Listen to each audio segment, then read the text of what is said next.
Before there was church, there was supper. Lots of suppers, actually. Too many to count. Shared by a dozen or so people who were brought together by the Holy Spirit.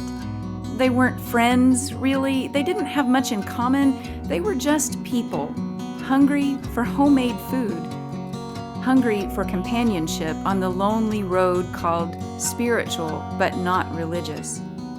Ravenous, actually, for some confirmation that the God of whom they had heard rumors might actually be for them, inviting them to the table. So I made chili and tacos, chicken pot pie and butternut squash soup, vegetarian curry, and homemade bread. Before there was church, there was supper. And then, somewhere along the line between the dishes on the table and the dishes in the sink, a church was born.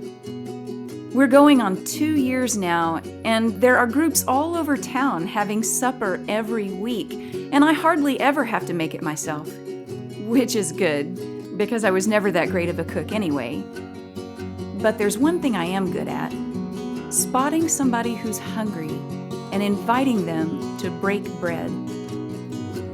It's the simplest thing on earth when you think about it: hunger, bread, and an open invitation. I learned it from the best. He shared a lot of suppers, too many to count. And everyone was invited: prostitutes and tax collectors, the poor and the rich, insiders and outcasts, the religious but not spiritual, and the spiritual but not religious.